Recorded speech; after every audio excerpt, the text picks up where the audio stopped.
나른한 오후 2시, 정신이 바짝 나는 그야말로 꼭 알아야 하는 이슈들로 여러분들의 오후를 확실히 책임지겠습니다. 3월 7일 수요일 이슈파이터 지금부터 시작합니다. 문재인 대통령과 여야 5당 대표가 방금 전부터 오찬 회동을 시작했는데요. 지난해 두 차례 청와대 회동에 모두 불참했던 홍준표 자유한국당 대표도 참석을 한 상황입니다. 이 자리에는 정의용 청와대 국가안보실장도 배석을 함께해서 방북 성과 그리고 남북 합의 내용을 설명할 예정이라고 하는데요. 오늘 여의도 파이터에서는 정치권 현안에 대한 여야 입장을 각각 들어보는 시간을 마련했습니다. 한 분 한 분 소개하겠습니다. 이재정 더불어민주당 의원님 모셨습니다. 어서 오십시오. 네, 반갑습니다. 네, 정태욱 자유한국당 의원님 모셨습니다. 어서 오십시오. 네, 반갑습니다. 네, 감사합니다. 이 엄중한 상황에 시국에 두 분 나와주셔서 너무 감사드리고요. 그러나 토론은 가열차게 재밌게 파이팅 넘치게 해주시기를 제가 당부를 드리겠습니다.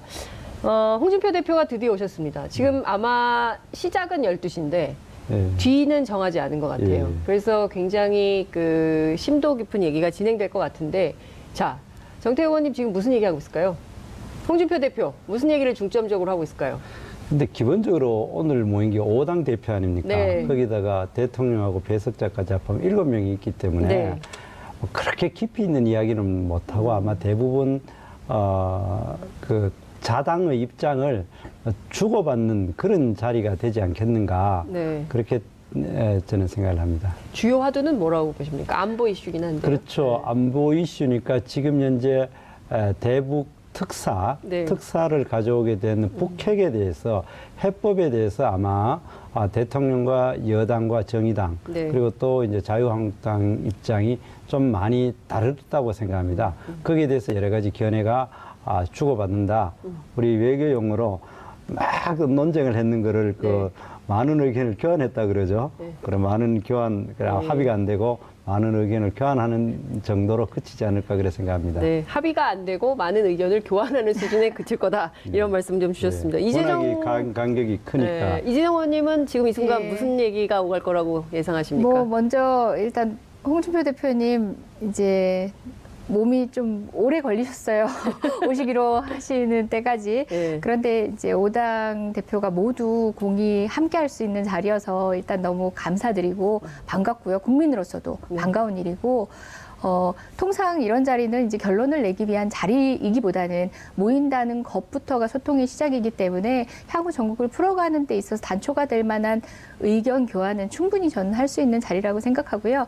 뿐만 아니라 이제 뭐 두 당 간의 대결의 문제가 아니라 다양한 이해관계를 가진 5당이 모두 함께합니다. 그 가운데서 또 독자적인 본인의 생각이지만 또 조율된 지점들도 확인하고 돌아갈 수 있지 않을까. 어느 당이든 간에 그런 생각을 해봅니다. 근데 이번에 이 5당 그 대표 만나는 것에 대해서 우리가 여러 번 문제를 제기했는데 네.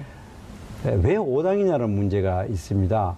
사실 우리가 진솔하게 여야가 만나가지고 대화를 하려면 좀 깊이 있게 하려면 숫자가 좀 한정될 필요가 있고 차라리 대통령 시간이 있다 하면은 한 2번 정도 나누는 것이 필요했을 거고. 네. 그리고 왜 5당이냐? 지금 우리가 그 국회에 원내 의석을 가지고 있는 당은 7개, 무소속까지 하면 8개 정당을 있는데 왜 그 5당이냐 이런 문제가 있고. 네, 왜 5당이 다 모여야 되냐? 원내 교섭단체만 모이면 되지 이런 건가요? 그러면 저는 이제 그 기본적으로 원내 교섭단체나 옛날에는 이것이 양자회담으로 몇 번 일에 한 경우도 있고 그렇습니다. 네. 그리고 2번 나눠줄 수도 있는데 5분이 모이고 대통령하고 배석하는 사람까지 합하면은 기본적으로 아까 말씀하신 대로 그 많은 의견을 서로 자기 의장을 주장하다가 결국은 마지막에 나서 웃으면서 악수하고 사진 찍고 끝. 그 밥 먹고 헤어지고 그러고 난 다음에 남는 거는 대통령이 열심히 소통하려고 노력했구나. 그래 됐고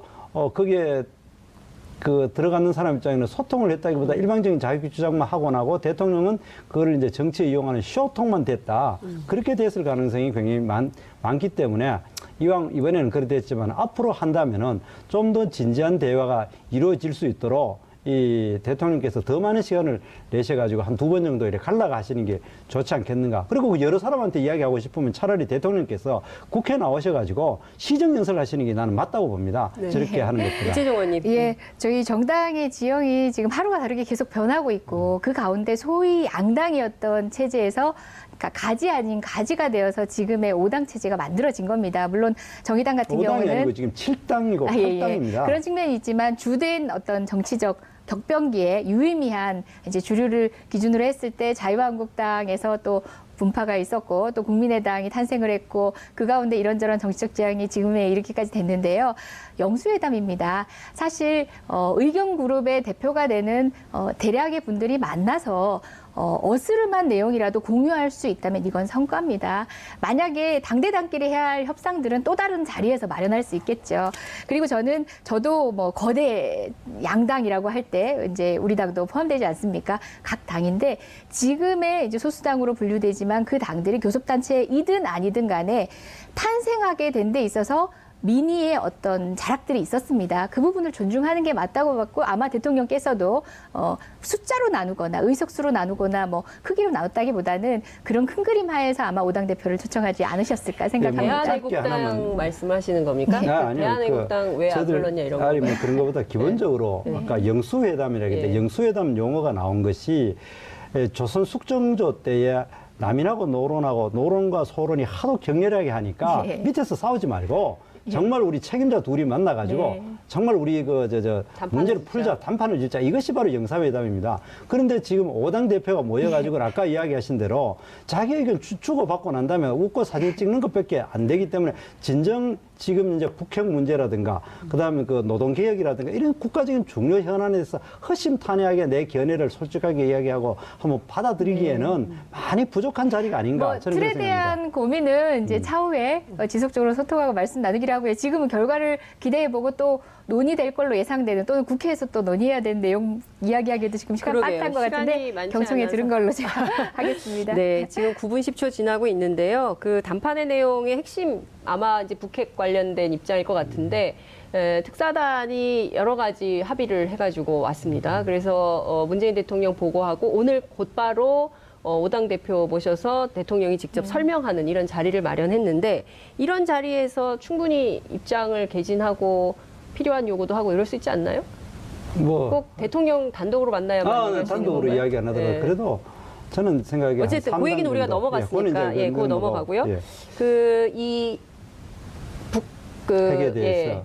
북핵뿐만 아니라 지금 특사. 전반적으로 특사단이 합의한 내용에 대해서 자유한국당 어떤 입장이신지. 저는 기본적으로 두 가지 점에서 관심을 가지는데 첫 번째 그 형식에 있어가지고 네. 이번에 그 특사단이 가는데 우리 기자단이 단 한 명도 데리고 가지 않았습니다. 이렇게 소통을 중요하는 그 정부에서 그리고 우리가 북한에서 어떤 활동을 하고 누구를 만나고 어떻게 되는지를 오로지 북한중앙통신을 통해 가지고 들어야 되는 기막힌 현실. 그리고 또 그거를 백브리핑하는 청와대 이 대변인의 모습. 정말 이거는 바람직하지 않는다는 거고 또 한 가지는 어제 대화하는 장면의 사진을 봤을 때에 김정은이는 뒷짐지고 그냥 구술하고 거기에 5명이 어떻게 그렇게 똑같이 받아 적고 막 열심히 받아 적는 모습을 봤을 때 왜 저런 모습을 연출해야 되냐. 그는 최소한 우리 그 수석 대표 한 명 정도는 김정은이하고 같은 자세를 좀 취해줬으면 좋았지 않겠는가. 그 막 열심히 받아 적는 모습이 국민들이 봤을 때 김정은이는 구술하고 받아 적어 왔고 그거를 우리 와가지고 청와대 대변인 해가지고 하는 그 모습이 나는 형식에서 내용은 둘째 다음에 다시 이야기했습니다. 저는 일단 이 성과에 대한 의견을 먼저 듣고 싶긴 했는데 좀 그런 측면에서는 좀 아쉽긴 하고요. 정태욱 의원님의 일성이 조금 아쉽긴 하고요. 저 개인적으로 어제 그 소식 듣자마자 바로 SNS에 올렸습니다. 기대 이상이다.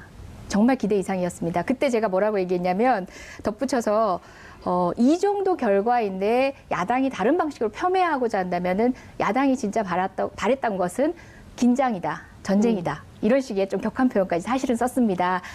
미국도 미국발 소식들도 환영 일색입니다. 그런데 유독 일본만 지금 자유한국당이 하는 방식과 비슷한 코멘트를 하고 있습니다.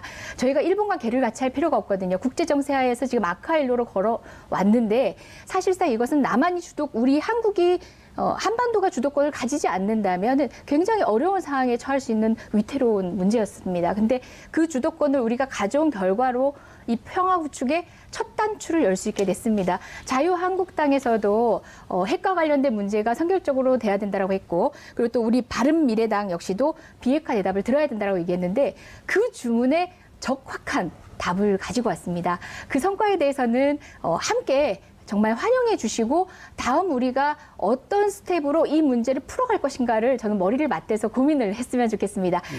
형식적인 일부의 뭐 부족한 점이라고 판단이 되시는 부분들은 내용 성과에 대한 총체적인 어떤 앞으로에 대한 의지나 계획 그 뒤에 미루셨으면 어떨까 하는 아쉬움도 드는 말씀이시네요. 네, 내용에 대해서 평가해 주시죠. 그러면, 예. 자, 어제 발표된 거, 이 기사가 안에서 연합뉴스 건데, 네. 비핵화는 선대 유운이다. 그리고 두 번째, 우리는 비핵화가 체제 안전이 보장되면 핵 폐기할 용의가 있다. 그리고 세 번째, 그 아주 통 크고 시원시원하게 합의했다. 이렇게 요약해야 됩니까? 어제 그 했는 거를. 그런데 그것이 기사 자체가 2005년 6월 18일 날 정동영 그때 당시 그 대표가 김정일이 만났을 때 했는 이야기입니다. 지금하고 조금 더 다르지 않습니다. 그러면은 우리가 과거를 한번 돌아가 보면은 1994년 제네바 합의로 해가지고 북핵 폐기를 완전히 하고 그 영변에 그 뭡니까 경수로 아재 그 이게 이제 소각탑인가 냉각탑을 폭파하는 퍼포먼스하고 우리가 그것을 경수로 지줬습니다. 그리고 매년 50만 톤을 줬습니다. 그때 우리가 들어갔는 돈이 기본적으로 1조 3천억을 들였습니다. 우리하고 미국이 부담했는 거. 그래야 되고 그 후에 어땠습니까? 아무 없던 일 없고 돈만 날렸지 않습니까? 그리고 두 번째, 2005년에 그 베이징에서 육자 합의했을 때 그때 분명한 용어가 불가역적이고 확실하게 검증 가능한 방식으로 북핵 폐기한다고 합의했습니다. 됐습니까? 지금 어제 합의가 이 2005년 6월 18일 날 이 연합뉴스의 정동영 대표하고 김정일이하고 만났는 네. 거나 1994년에 네. 만났는 거나 지금하고 뭐가 나아졌습니까? 24년 전하고 똑같은 요구를 하고 그러니까 있다. 결국에는 경제 지원만 받고 핵 폐기는 하지 않았기 때문에 북한을 그렇기 믿을 수가 때문에 없다. 지금 이런 현재 말씀이신 건가요? 우리가 이야기하는 거를 자꾸 네. 그럼 너들 전쟁하자 말이냐 이래 되는데 지금 저들이 나서는 거는 항상 자기들이 세 분리할 때 공산당들이 하는 기본적인 것이 세가 분리할 때는 통일 전선 전술을 하고 세가 유리할 때는 강공을 하는 것이 그 네. 공산당의 수법 아닙니까? 알겠습니다. 자, 예, 의원님. 지금 이제 2004년인가요? 5년에 2005년입니다. 이제 뉴스를 거시하셨는데요. 정말 맞는 말씀입니다. 저희가 10년 뒤, 20년 뒤에 같은 뉴스를 반복해 보지 말아야 됩니다. 그때 이후에 진행할 수 있는 스텝이 왜 꼬였습니까?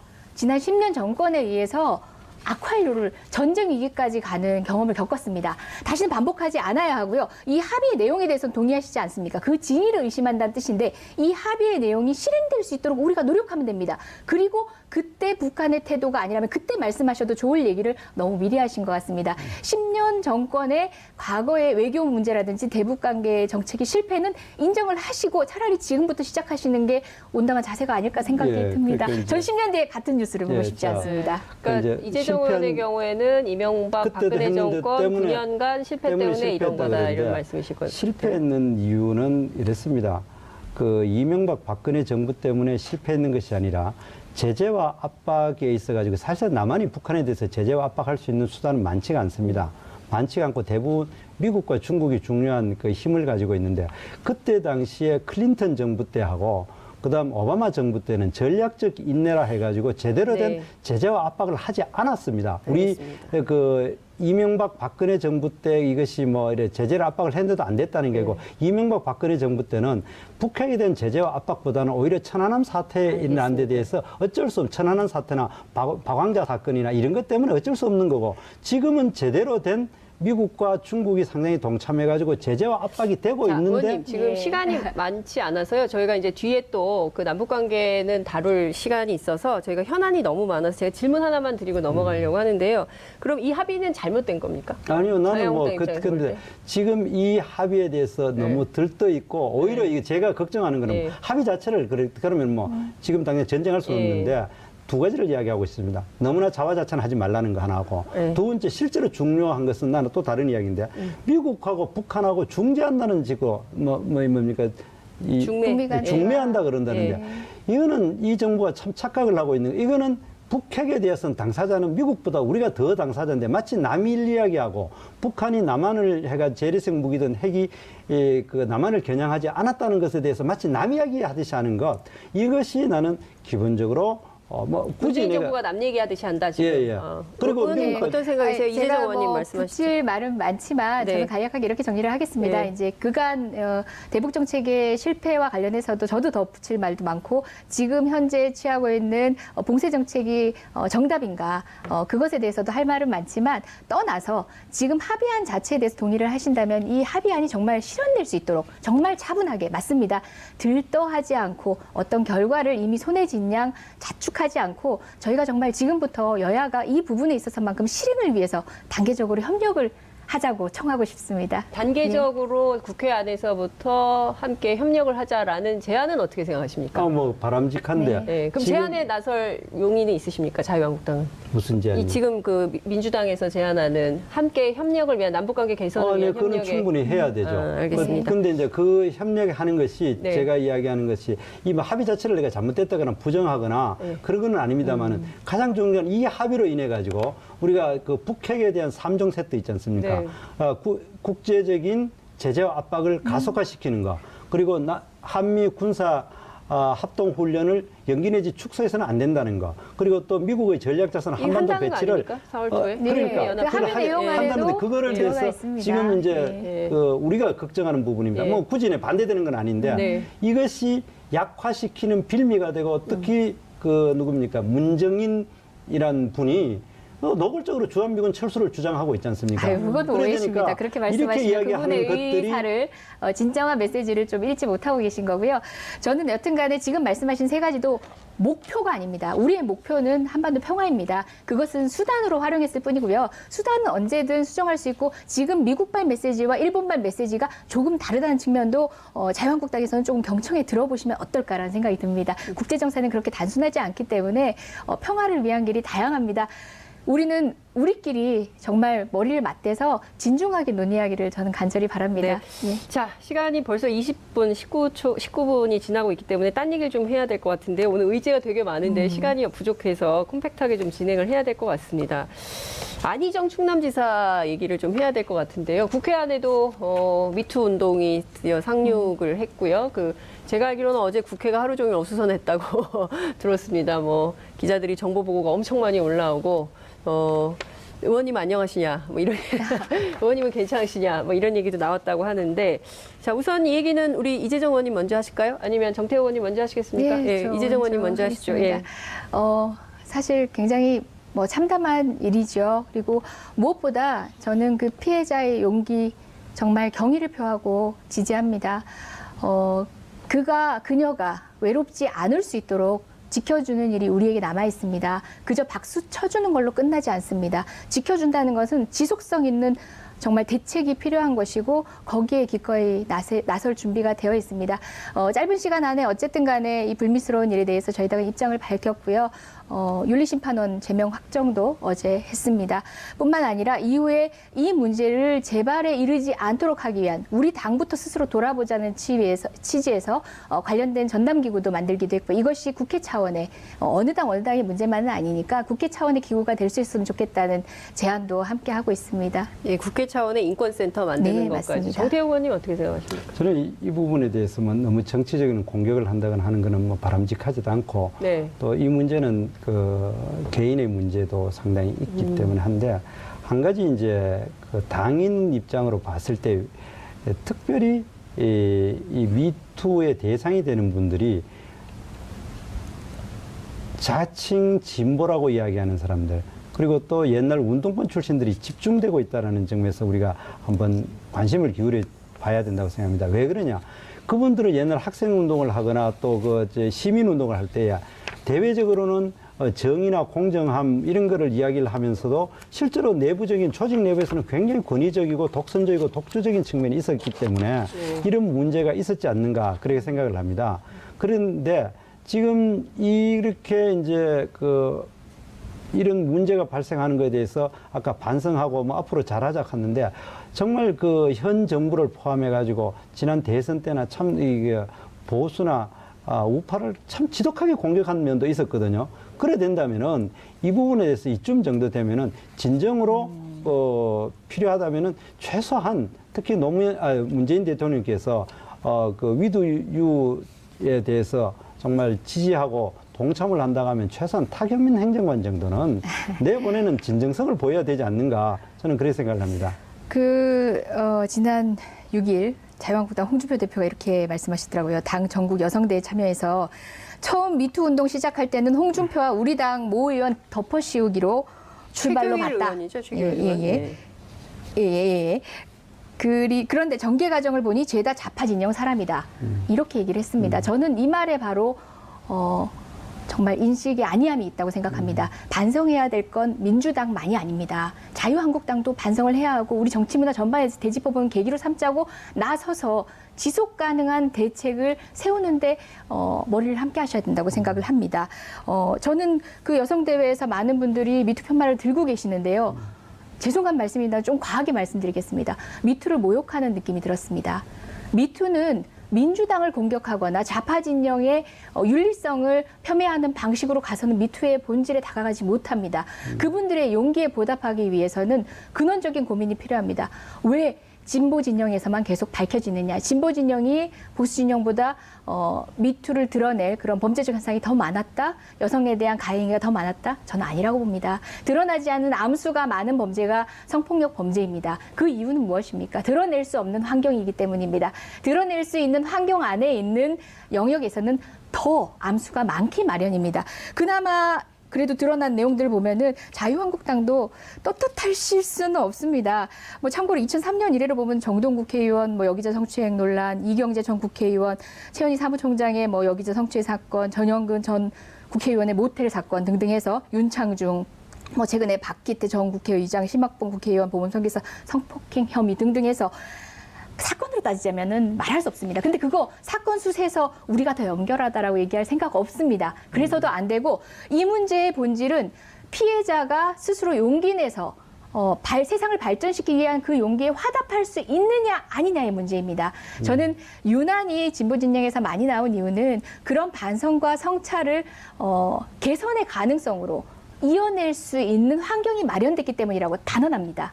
저는 자유한국당 역시도 그런 암수의 존재에 대해서 면밀히 살피고 우리가 정말 그간 신경 못 썼던 부분에 대해서 제도적으로 어떻게 고민을 해서 그 사람들을 암수가 아닌 양지의 영역에서 다시 미래를 찾을 수, 희망을 찾을 수 있도록 도와줄 수 있지 않을까를 고민하셨으면 좋겠습니다. 함께하고 싶습니다. 아유, 이재용 의원님 참 말 잘하신다, 그죠? 정태호 의원님께서요. 말 잘하는데 예, 정태호 의원님 제가 이야기하는 문제를 갖고 지금 거꾸로 문제를 하는데 제가 그 이야기입니다. 우리 보수 진영 때에 여러 가지 있었지 않습니까? 아까 쭉 이야기하신 네, 거. 2013년 8월 김무성 대표 여기자 성추행 김무성보다도 사건 박기태 의원 때거나 이런 있을 때 지금 의장. 민주당 쪽에서 얼마나 모질게 공격을 했어요. 제 이야기는 그걸 이야기합니다. 그렇게 모질게 공격을 해놔놓고 지금 이제 민주당 진영 쪽에 있는 사람들이 나오니까 같이 반성하자고 이야기를 하지 않습니까? 아닙니다. 가혹한 반성을 먼저 하고 그러니까 개선 지금 이 대책이 정도 뭘까 되면은 고민을 합니다. 우리 우파도 앞으로 나올 거예요. 왜 안 나오겠어? 사람 사는 동네인데 네. 특별히 당이 좀 달라 그랬지 기본적으로 나는 사람 사는 동네가 비슷하다고 봅니다. 그렇다면은 지금 민주당이 그렇게 모질게 우리 지금 우파를 공격을 하고 그때 여기 여자 의원님들 진짜 막 여러 분 나와가지고 막 맨날 연일을 하고 있는데 왜 좀 이렇게 가만히 있습니까? 그래 되니까 제 이야기는 이 정도 되고 대통령께서 이 정도 되시면은 여러 가지 중에 그냥 우리 앞으로 잘해보자 하는 그런 물타기식으로 하지 마시고 진정한 사과인 조치를 몇 가지는 좀 상징적으로 해다 내가 예를 들어서 했는 것이 탁현민 행정관 정도지만은 좀 그런 거를 해주시면 좋겠다. 너들도 자유스럽냐 하니까 우리 니나나 똑같다 이렇게 이야기하는 거는 별로 아니죠. 사태의 본질이 아니다. 그래서 맞습니다. 뼈저리게 반성하고 있고 왜 그 사람의 손을 미리 잡을 수 없는 환경이었는지 누구보다도 저는 죄송하고 송구스럽습니다. 그게 당연한 거죠. 그리고 그 비판과 비난은 달게 받습니다. 해야죠. 지난 정권 때 왜 그렇게 했냐를 나무라시는 게 아니라 우리도 할 수 있다라고 얘기하시면 수긍합니다. 그렇지만 그 다음이 중요하다는 겁니다. 저는 홍준표 대표님께서 꽃을 들고 그 팻말을 들고 계셨지만 홍준표 대표님 기본적으로 남자 할 일, 여자 할 일이 따로 있고 여자가 해야 될 일을 남자 시키면 안 된다. 설거지는 여자의 몫이다라는 인식으로 삶을 바라보고 계십니다. 그 외에도 여러 건의 사건들이 있었는데요. 저는 그런 관점도 일개 사건의 성폭력이나 성희롱 이상으로 또 다른 상처를 가져다 줄 수 있는 너무 무서운 무기들입니다. 저도 바로 여기 있는 이 자리에 저도 그런 무기를 가지고 있을 수 있습니다. 우리 성찰을 해서 좀 제도적으로 고안을 해보면 어떨까. 그리고 또 아까 말씀하신 것처럼 여의도가 지금 흉흉하다는 말씀하셨는데 여의도 그간에 지금 기성 남성 정치인 위주의 굉장히 남성화된 위계 질서 하에서 움직여지고 있는 곳입니다. 저만 하더라도 여성 정치인, 국회의원이라는 막강한 지위에 있지만 저도 여성 정치인의 한계를 느낄 때가 많거든요. 그런 고민들, 우리 보좌진들의 미투 폭로도 이어지고 있는데요. 그 친구들의 목소리를 제대로 우리가 대답할 수 있는 방법은 뭘지 전 여야가 한번 공히 머리를 받아서 고민을 해보면 어떨까요? 제도적으로는 여러 가지 아이디어들이 있더라고요. 두 의원님께 드리고 싶은 질문이 있는데요. 이 보좌관들이 익명 게시판으로 쓰잖아요. 근데 내용은 정말 참담합니다. 딸 같은 나이에 그 여성 보좌진에 대해서 남성 의원님들이 했다는 내용의 폭로 내용을 보면 기가 막히는 수준인데요. 이건 어떻게 보십니까? 현직 국회의원으로서 이런 그런 문제에 대해서는 익명 게시판 분명히 그럼 잘못된 건 아까 이재정 의원님 말씀하신 대로 앞으로 우리가 개선해 나가고 제도적인 개선하고 그건 뭐 100% 동의합니다.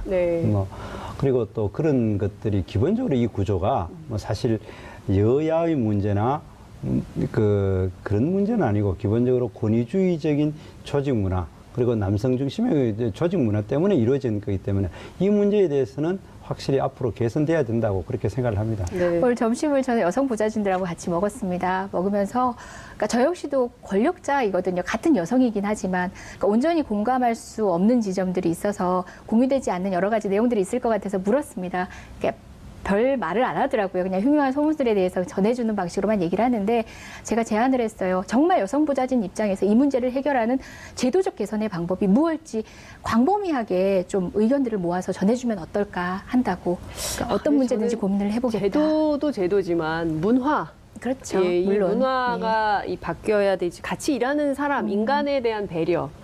같이 일하는 사람에 대한 동료로서의 어떤 배려 이런 것이 좀 필요하지 않을까 싶고요. 시간이 많지 않아서 다음 이슈 좀 넘어가야 될 것 같은데요. 이명박 전 대통령이 14일 날 검찰 소환을 받게 됐습니다. 물론 이제 그 출두 시간은 뭐 좀 검찰하고 조율을 좀 하고 싶다는 의견을 밝혔는데요. 자, 정태호 의원님 먼저 하실까요? 이재정 의원님 먼저 하시겠습니까? 어느 분 먼저 하시겠습니까? 예. 뭐 정태호 의원님 먼저 하시죠. 예. 그 이명박 대통령에 대한 수사에 대해서는 사실 두 가지 제가 느낌을 가지고 있는데 첫 번째로는 정말 이 정부가 집요하게 이명박 대통령 그 수사하라, 뭐 구속하라 그 가이드라인을 많이 제시했습니다. 그래가지고 제가 알기로는 한 15가지 정도 수사를 하다 보니까 이제 종착년에 왔는데 그거는 분명히 정치 보복 중에 하나라고 저는 생각을 하고 그리고 이렇게 전직 대통령을 모조리 다 감옥에 넣고 전직 국정원장을 모조리 감옥에 넣는 것이 그 부분의 과연 바람직하냐. 그리고 5년 후에는 똑같은 그 범죄 혐의로 현 정부에 있는 사람도 많은 사람이 규정에 저촉될 가능성이 높다는 의미에서 정치 발전이라는 측면에서 매우 바람직하지 않다. 저는 그렇게 정치 보복이라는 측면이 하나 있고 그리고 지금 이명박 대통령이 받고 있는 몇 가지 혐의 사실에 대해서는 그 혐의가 정말 사실이라 하면은 정말 잘못됐다. 매우 잘못된 것이다. 그러는 그 수사 과정을 지켜봐야 된다. 저는 그렇게 생각합니다. 네. 예, 지금 혐의가 사실이라고 한다면이라고 얘기하셨는데요. 검찰이 이제 소환에 이르게 된 정도에 되면은 상당한 증거를 가지고 있다는 얘기입니다. 특히 지금 공범자 격인 나머지 분들은 다 구속 상태지 않습니까? 그런데도 불구하고 이명박 대통령 소환을 하지 않고 나름의 예의를 지킨 겁니다. 마지막 증거까지 모은 상태라고 다들 추정을 하고 있는데요. 정치 보복이라는 정치 보복이 아닌지는 바로 그에 의해서 결정된 겁니다. 없는 사건을 모욕 주기 방식으로 이끌어오는 건지 아니면 정말 증거가 드러나서 처벌받을 상황인지에 따라 결정되는 것이지 드러나는 증거를 틀어막을 사람은 우리 대한민국에 아무도 없습니다. 문재인 대통령이 이명박 대통령의 증거가 나왔는데 숨기면 증거인멸입니다. 그건 책임지셔야 됩니다. 우리나라는 누구도 그걸 숨길 권한이 없기 때문에 정치 보복이라는 것은 이 사건의 진실이 어디에 있는지를 보시고 판단을 하시면 될 것 같고요. 저는 5년 뒤에 반복될 거다 얘기하셨는데요. 같은 상황에 잘못을 저지른다면 반복돼야지요. 대통령이란 자리는 그렇게 무거운 자리입니다. 탈탈 털어서 먼지 안 난 사람 없다고 하지만 탈탈 털려서도 누군가에게 평가받아야 되는 자리가 대통령의 자리고 또 의원님께서 제가 또 앉아있는 바로 그 자리입니다. 그게 바로 무거운 자리고 그럴 각오로 우리가 하나하나도 다시 두드려가면서 조심스럽게 무겁게 일해야 되는 이유기도 하다고 생각합니다. 네. 제가 한마디만 네. 할게요. 칼자루를 잡았을 땐 그런 얘기 다 합니다. 그렇게 정의를 이야기하고 공정을 이야기하고 항상 이야기를 합니다. 그러나 아까 이야기했듯이 입장이 바뀔 때가 항상 옵니다. 그럴 때에 그거를 겸허하게 받아들이는 게 역사입니다. 제가 이야기하는 거는 지금 칼자루를 잡았으니까 걸렸는데 봐주면 안 되지 않느냐 그런 이야기를 하는데 역사는 그렇게 안 됩니다. 그렇게 쓰여지지 않습니다. 그러니까 타협이라는 것은 나에게 처분 권한이 있을 때 하는 게 타협이고 용서입니다. 지금 드러나는 증거에 대해서 용서할 수 있는 사람은 아무도 없습니다. 주권자가 이미 법이라는 걸 만들어놨고 그 법의 테두리에서 이루어진 일들을 그런 방식으로 온정적 방식으로 또는 정말 동네에서 친구를 이해하는 방식으로 양해를 구하는 방식으로 호소해서는 저는 안 된다는 생각입니다.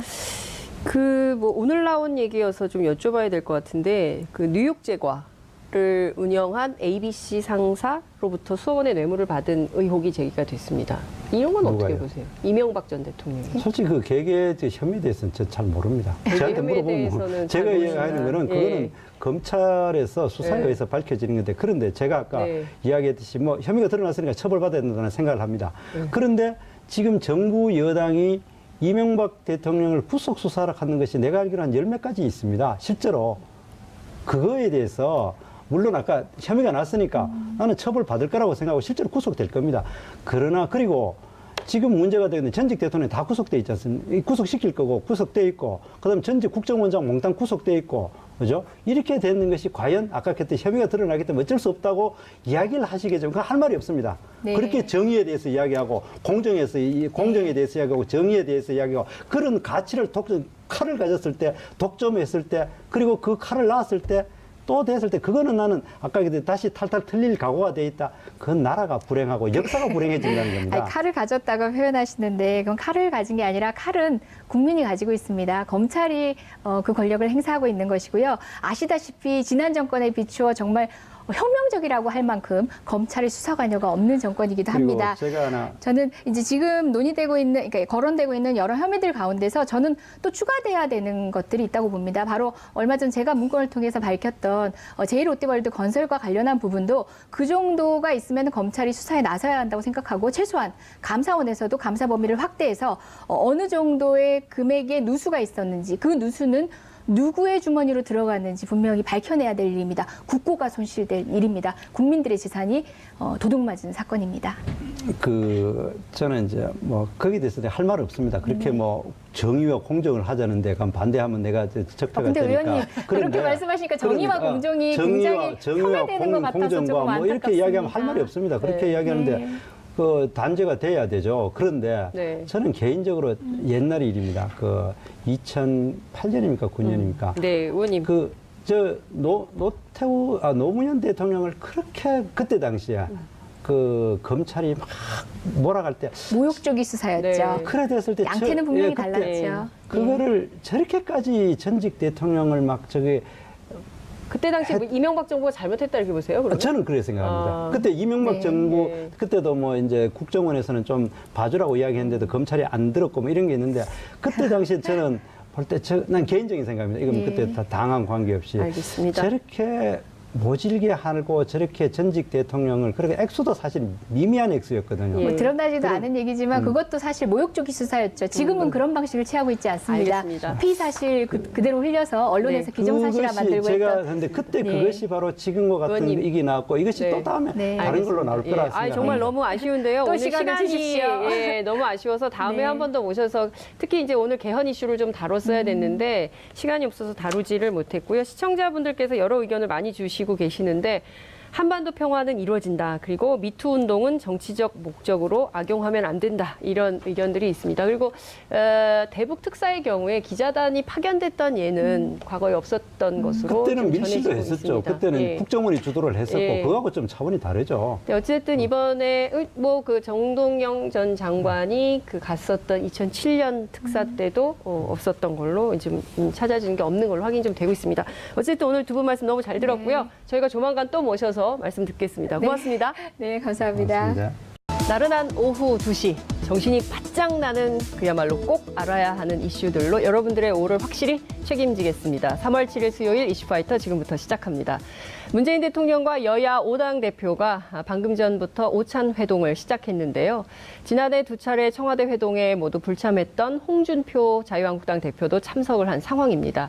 이 자리에는 정의용 청와대 국가안보실장도 배석을 함께해서 방북 성과 그리고 남북 합의 내용을 설명할 예정이라고 하는데요. 오늘 여의도 파이터에서는 정치권 현안에 대한 여야 입장을 각각 들어보는 시간을 마련했습니다. 한 분 한 분 소개하겠습니다. 이재정 더불어민주당 의원님 모셨습니다. 어서 오십시오. 네, 반갑습니다. 네, 정태욱 자유한국당 의원님 모셨습니다. 어서 오십시오. 예, 반갑습니다. 네, 감사합니다. 이 엄중한 상황에 시국에 두 분 나와주셔서 너무 감사드리고요. 그러나 토론은 가열차게 재밌게 파이팅 넘치게 해주시기를 제가 당부를 드리겠습니다. 홍준표 대표가 드디어 오셨습니다. 지금 아마 시작은 12시인데 예. 뒤는 정하지 않은 것 같아요. 예. 그래서 굉장히 그 심도 깊은 얘기가 진행될 것 같은데, 자, 정태욱 의원님 지금 무슨 얘기하고 있을까요? 홍준표 대표 무슨 얘기를 중점적으로 하고 있을까요? 근데 기본적으로 오늘 모인 게 5당 대표 아닙니까? 네. 거기다가 대통령하고 배석자까지 합하면 7명이 있기 때문에 네. 뭐 그렇게 깊이 있는 이야기는 못하고 아마 대부분 그 자당의 입장을 주고받는 그런 자리가 되지 않겠는가. 네. 그렇게 저는 생각을 합니다. 주요 화두는 뭐라고 보십니까? 안보 이슈긴 한데. 그렇죠. 안보 이슈니까 지금 현재 대북 네. 특사를 가져오게 된 북핵에 대해서 해법에 대해서 아마 대통령과 여당과 정의당 네. 그리고 또 이제 자유한국당 입장이 좀 많이 다르다고 생각합니다. 거기에 대해서 여러 가지 견해가 주고받는다. 우리 외교 용어로 막 논쟁을 했는 거를 그 많은 의견을 교환했다 그러죠. 네. 그럼 많은 교환 합의가 안 되고 많은 의견을 교환하는 정도로 그치지 않을까 그래 생각합니다. 네, 합의가 안 되고 많은 의견을 교환하는 수준에 그칠 거다. 이런 말씀 좀 주셨습니다. 이재정 간격이 크니까. 네, 이재정 의원님은 지금 이 순간 예. 무슨 얘기가 오갈 거라고 예상하십니까? 뭐 먼저 일단 홍준표 대표님 이제 몸이 좀 오래 걸리셨어요. 오시기로 하시는 때까지. 네. 그런데 이제 5당 대표가 모두 공이 함께 할 수 있는 자리여서 일단 너무 감사드리고 반갑고요. 국민으로서도 네. 반가운 일이고, 통상 이런 자리는 이제 결론을 내기 위한 자리이기보다는 모인다는 것부터가 소통의 시작이기 때문에 향후 전국을 풀어가는 데 있어서 단초가 될 만한 의견 교환은 충분히 저는 할 수 있는 자리라고 생각하고요. 뿐만 아니라 이제 뭐 두 당 간의 대결의 문제가 아니라 다양한 이해관계를 가진 5당이 모두 함께합니다. 그 가운데서 또 독자적인 본인의 생각이지만 또 조율된 지점들도 확인하고 돌아갈 수 있지 않을까. 어느 당이든 간에 그런 생각을 해봅니다. 근데 이번에 이 5당 그 대표 만나는 것에 대해서 우리가 여러 번 문제를 제기했는데 네. 왜 5당이냐는 문제가 있습니다.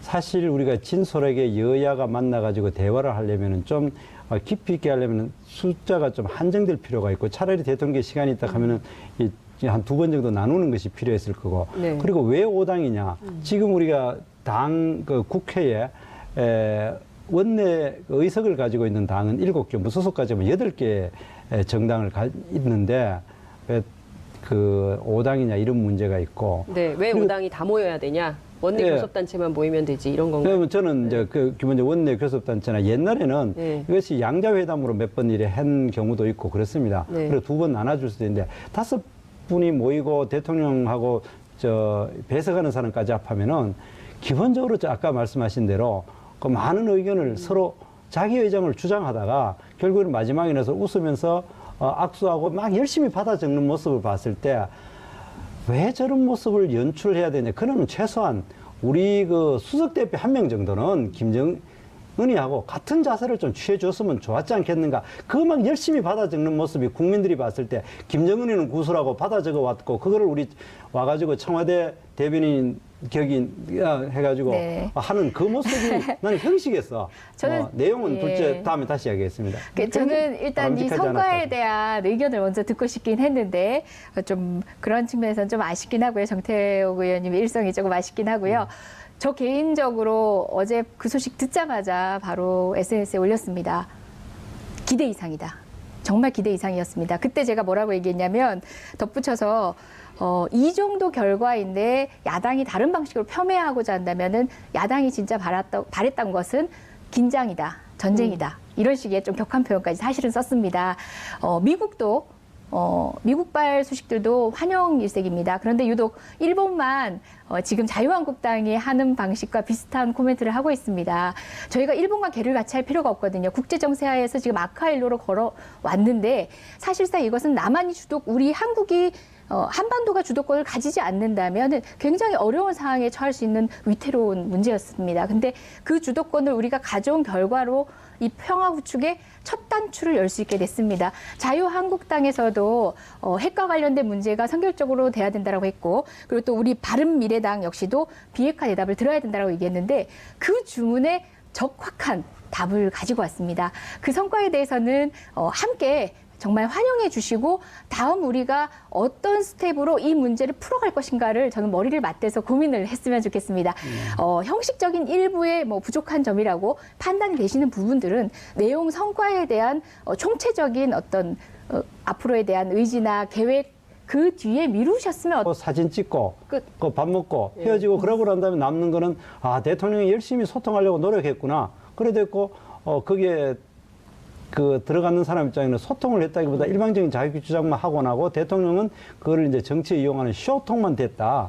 그렇게 됐을 가능성이 굉장히 많기 때문에 이번에는 그렇게 됐지만 앞으로 한다면은 좀 더 진지한 대화가 이루어질 수 있도록 이 대통령께서 더 많은 시간을 내셔가지고 한 2번 정도 이렇게 갈라가시는 게 좋지 않겠는가. 그리고 여러 사람한테 이야기하고 싶으면 차라리 대통령께서 국회 나오셔가지고 시정연설 하시는 게 나는 맞다고 봅니다. 네. 저렇게 하는 것보다. 이재정 의원님. 예, 저희 정당의 지형이 지금 하루가 다르게 계속 변하고 있고 그 가운데 소위 양당이었던 체제에서 그러니까 가지 아닌 가지가 되어서 지금의 5당 체제가 만들어진 겁니다. 물론 정의당 같은 5당이 경우는 아니고 지금 7당이고 예. 8당입니다. 그런 측면이 있지만 주된 어떤 정치적 격변기에 유의미한 이제 주류를 기준으로 했을 때 자유한국당에서 또 분파가 있었고 또 국민의당이 탄생을 했고 그 가운데 이런저런 정치적 지향이 지금에 이렇게까지 됐는데요.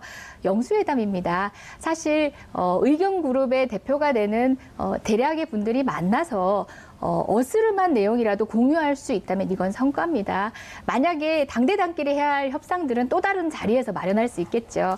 그리고 저도 뭐 거대 양당이라고 할 때 이제 우리 당도 포함되지 않습니까? 각 당인데 지금의 이제 소수당으로 분류되지만 그 당들이 교섭단체이든 아니든 간에 탄생하게 된 데 있어서 민의의 어떤 자락들이 있었습니다. 그 부분을 존중하는 게 맞다고 봤고 아마 대통령께서도 숫자로 나누거나 의석수로 나누거나 뭐 크기로 나눴다기보다는 그런 큰 그림 하에서 아마 5당 대표를 초청하지 않으셨을까 생각합니다. 대한애국당 말씀하시는 겁니까? 아니요. 대한애국당 왜 안 불렀냐 이런 거. 아니 뭐 그런 것보다 기본적으로 아까 영수회담이라고 했는데 영수회담 용어가 나온 것이 조선 숙정조 때에 남인하고 노론과 소론이 하도 격렬하게 하니까 밑에서 싸우지 말고 정말 우리 책임자 둘이 만나가지고 정말 우리 문제를 풀자, 단판을 짓자. 이것이 바로 영사회담입니다. 그런데 지금 5당 대표가 모여가지고 아까 이야기하신 대로 자기 의견 주고받고 난 다음에 웃고 사진 찍는 것밖에 안 되기 때문에 진정 지금 이제 북핵 문제라든가 그다음에 노동개혁이라든가 이런 국가적인 중요 현안에 대해서 허심탄회하게 내 견해를 솔직하게 이야기하고 한번 받아들이기에는 많이 부족한 자리가 아닌가 저는 틀에 그렇게 생각합니다. 대한 고민은 이제 차후에 지속적으로 소통하고 말씀 나누기로 하고요. 지금은 결과를 기대해보고 또 논의될 걸로 예상되는 또는 국회에서 또 논의해야 되는 내용 이야기하기도 지금 시간 빠듯한 것 같은데 경청해 들은 걸로 제가 하겠습니다. 네, 지금 9분 10초 지나고 있는데요. 그 담판의 내용의 핵심 아마 이제 북핵 관련된 입장일 것 같은데 특사단이 여러 가지 합의를 해가지고 왔습니다. 그래서 문재인 대통령 보고하고 오늘 곧바로 오당 대표 모셔서 대통령이 직접 설명하는 이런 자리를 마련했는데 이런 자리에서 충분히 입장을 개진하고 필요한 요구도 하고 이럴 수 있지 않나요? 뭐 꼭 대통령 단독으로 만나야만 얘기할 수 있는 단독으로 건가요? 이야기 안 하더라도 네. 그래도 저는 생각에 어쨌든 그 얘기는 우리가 넘어갔으니까 그거 넘어가고요. 예. 핵에 대해서. 북핵뿐만 아니라 지금 특사. 전반적으로 특사단이 합의한 내용에 대해서 자유한국당 어떤 입장이신지. 저는 기본적으로 두 가지 점에서 관심을 가지는데 첫 번째 그 형식에 있어가지고 네. 이번에 그 특사단이 가는데 우리 기자단이 단 한 명도 데리고 가지 않았습니다. 이렇게 소통을 중요하는 그 정부에서 그리고 우리가 북한에서 어떤 활동을 하고 누구를 만나고 어떻게 되는지를 오로지 북한중앙통신을 통해 가지고 들어야 되는 기막힌 현실. 그리고 또 그거를 백브리핑하는 청와대 이 대변인의 모습. 정말 이거는 바람직하지 않는다는 거고 또 한 가지는 어제 대화하는 장면의 사진을 봤을 때에 김정은이는 뒷짐지고 그냥 구수라고 거기에 5명이 어떻게 그렇게 똑같이 받아 적고